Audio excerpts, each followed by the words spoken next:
Pemirsa, aksi dua lanang terekam kamera CCTV nekat maling motor milik salah siko penghuni kos terjadi di Jalan Gubernur Haji Ahmad Bastari, Lorong Aur Gading, Kecamatan Silaberanti, Kelurahan Pelaju, Kota Palembang. Ada dua lanang terekam kamera CCTV nekat maling motor milik salah siko penghuni kos terjadi di Jalan Gubernur Haji Ahmad Bastari, Lorong Aur Gading, Kecamatan Silaberanti, Kelurahan Pelaju, Kota Palembang, tepatnya di Tigo Dekos.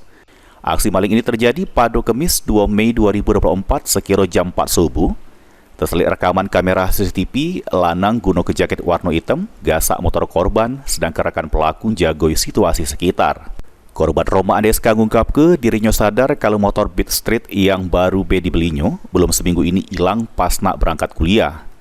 Atas kejadian ini, korban sedang bikin laporan polisi.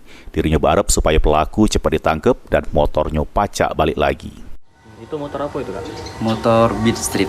Beat Street. Ciri-ciri motornya, Kak? Warna hitam. Warna hitam. Itu kejadian si pelaku tuh ngambil motor kalau di CCTV jam berapa? Jam 3.56. Jam 3.56. Sebelum subuh ya berarti? Iya, sebelum subuh. Sebelum subuh ya. Ketahuannya pas jam? Ketahuannya pas jam 8 nak berangkat kuliah. Nak berangkat kuliah. Berapa motor baru tuh? Baru belum sampai seminggu motor itu. Baru 6 harian di sini. Sementara atas kejadian ini, korban mengalami kerugian belasan juta rupiah. Lutfi, PAL TV.